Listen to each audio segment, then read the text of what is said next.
Assalamualaikum warahmatullahi wabarakatuh. Saya Yudi Pramuko, tukang bubur ayam dari Padung, YouTuber tertua di semesta. Alhamdulillah, wassalatu wassalamu ala rasulillah. Saya mau komentari Prabowo ya. Kesalahan yang ketiga yang dibuat oleh Prabowo, dia terlalu banyak ikut nurut pada Jokowi sampai sekitar separuhnya itu menteri itu dari Jokowi, orang-orang Jokowi, dan orang-orang yang diangkat itu justru banyak yang bermasalah ya. Kita lihat ini ada Mahfud MD.2, ada maksud tersembunyi di balik menteri pilihan Prabowo. Ditulis oleh Evirea Paramita Sandi, suara.com, Rabu 23 Oktober 2024, jam 21.15. Jadi Presiden Prabowo kan resmi melantik 48 menteri Kabinet Merah Putih tanggal 21 kemarin. Nah, dari menteri itu ada sejumlah menteri yang pernah punya masalah ya soal korupsi. Nah, ini persoalan Prabowo yang dia melakukan milih menteri yang pernah terlibat korupsi, nggak bersih gitu. Ini menurunkan ya kualitas atau integritas dari siapa? Ya, dari Kabinet Merah Putih ya. Kita lihat ya.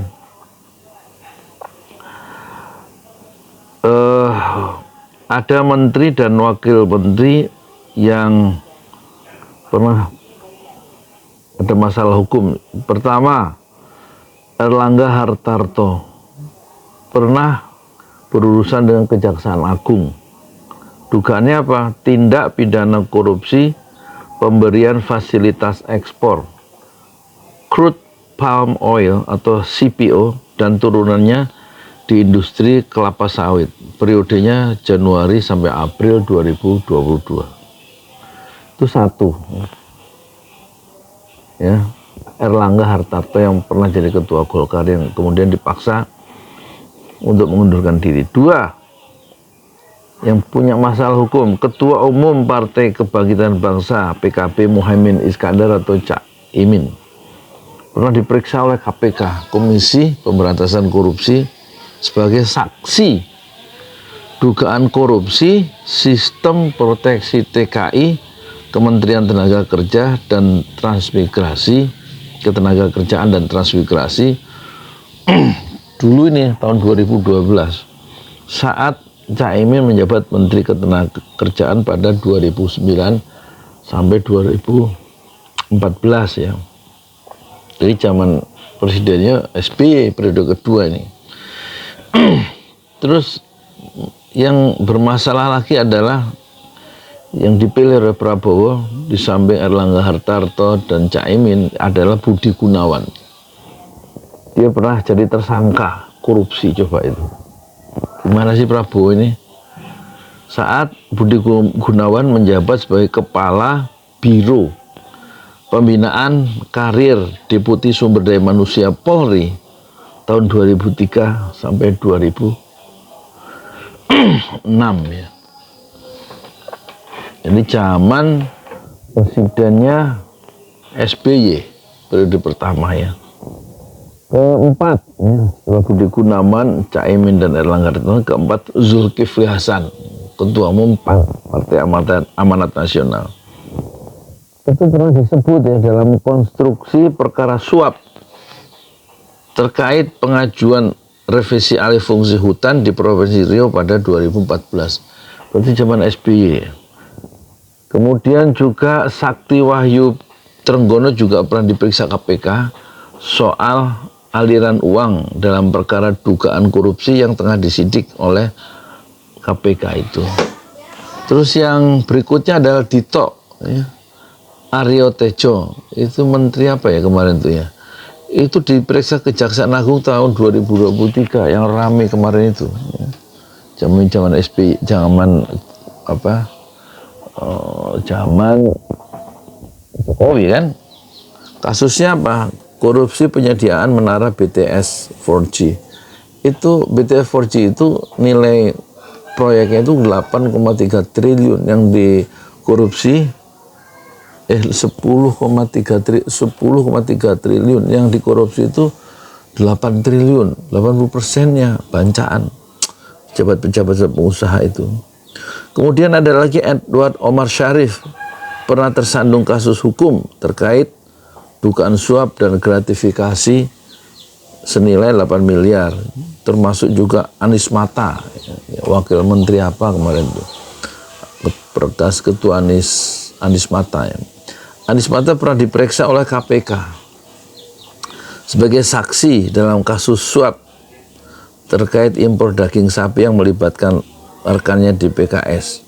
Di PKS itu presidennya ya, siapa namanya, Lutfi Hasan Ishak ya. Rekannya Anies Mata adalah Ahmad Fatona yang dipenjara, kemudian Lutfi Hasan Ishak juga dipenjara 20 tahun dan kemarin baru bebas bersyarat itu. Nah, jadi itulah ya tokoh-tokoh pejabat-pejabat yang ada di dalam Prabowo. Itulah kekeliruan ya yang dilakukan oleh Prabowo, tidak mengecek rekam jejak atau sengaja dia tahu rekam jejaknya dan bisa dikendalikan, karena kalau dia sekarang sebagai presiden tentu dia akan mudah mengendalikan dengan kekuasaannya sebagai presiden orang-orang yang nggak mau nurut itu. Tapi persoalannya apa, bisa orang-orang yang pejabat yang bersih, yang nggak bersih seperti ini emang nggak ada lagi orang-orang yang benar-benar kredibilitasnya masa lalunya itu bersih. Saya kira banyak ya, dan tampaknya transaksi-transaksi seperti ini kayak tukar guling ini kan ya, nggak tahulah. Saya tukang bubur cuman bisa ngomong, nggak bisa ngasih solusi. Siapapun presidennya ya kan, rakyat kecil, rakyat harus menolong diri sendiri. Ya, saya nih loh, orang kecil harus menolong diri sendiri. Tadi saya jualan bubur, pulang pagi bikin 0,5 liter, dapat duit 50.000 rupiah. Ya, alhamdulillah. Siapapun presidennya, rakyat harus menolong dirinya sendiri, dan rakyat seolah-olah tidak perlu juga adanya pemerintah, karena pemerintah terbukti tidak membuat rakyatnya sejahtera. Selama 10 tahun terakhir di bawah rejim Jokowi, bagaimana dengan rejim Prabowo? Apakah Anda akan gantungkan masa depan Anda pada satu rejim yang penuh dengan orang-orang yang bermasalah, sebagaimana ada di dalam kabinet merah putih? Kita boleh kehilangan segalanya, kecuali keimanan dan harapan. Bagaimana harapan Anda? Assalamualaikum warahmatullahi wabarakatuh. Di jalan Allah.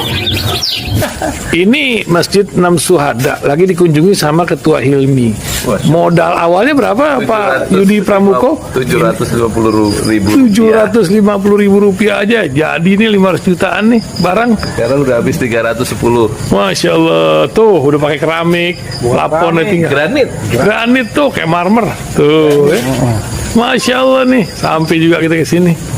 Masjid 6 Syuhada, ngapa namanya Masjid 6 Syuhada, Ya, Pak Yudi? kita mau mendokumentasikan perjuangan dakwah nama anak muda pengawal Habib Rizik Syihab itu, Masya Allah, yang dibunuh sama orang jahat di kilometer 50. kilometer 50 ya. Itu kan simbol memperjuangkan dakwah itu kita harus memberikan segalanya untuk Islam kan ya. Untuk Masya dakwah Islam. Allah. Dan nama anak muda itulah yang sudah memberikan segalanya untuk Islam. Masya Allah. Apa nanti nama pemuda itu ada juga di sini mungkin diterapkan? mungkin namanya 6 syuhada. 6 syuhada Iya. itu, 6 syuhada dipasang di sini, 6 syuhada.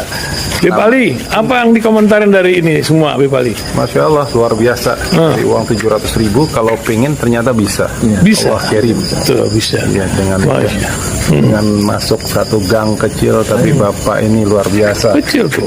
Oh, Masya Allah ya. Satu call aja.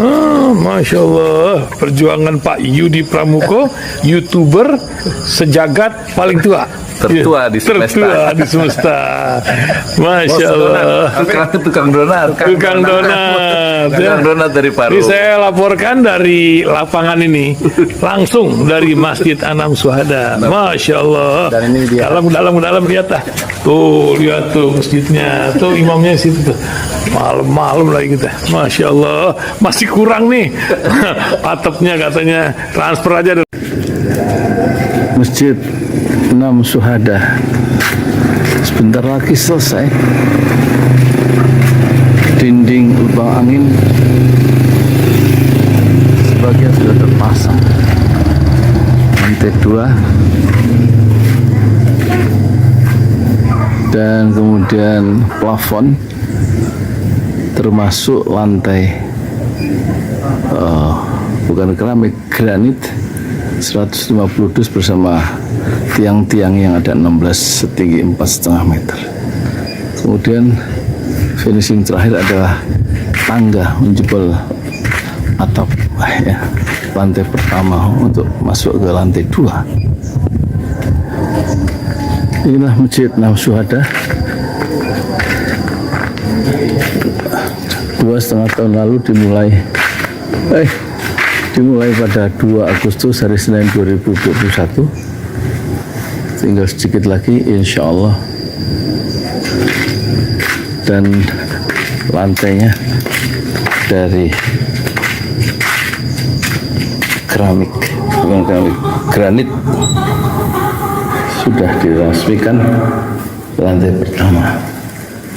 Nanti lantai kedua lewat sini tangganya jebol untuk masuk ke lantai 2. Inilah Masjid Anam Syuhada yang sangat megah karena dari bahan-bahan pilihan kualitas nomor 1.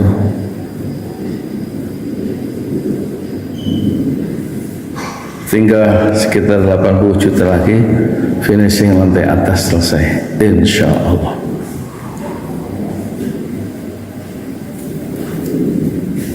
Ya, inilah Masjid Anam Syuhada yang sangat bersejarah ya dalam sejarah dakwah Indonesia modern, insya Allah, karena ini dibangun dalam konteks kezaliman rejim penguasa yang sudah membunuh 6 santri dari front Laskar Front Pembela Islam, dan kita abadikan pengorbanan dan perjuangan dakwah mereka sehingga kita sebut namanya Masjid Anam Syuhada. Mereka mengawal perjalanan dakwah gurunya Habib Rizik Syihab, dan mereka dicegat oleh orang-orang jahat di kilometer 50. Saya Yudi Pramuko, tukang donat dari Parung Juber, tertua di semesta fasmir sabrun jamila. Bersabarlah dengan kesabaran yang indah. Assalamualaikum warahmatullahi wabarakatuh.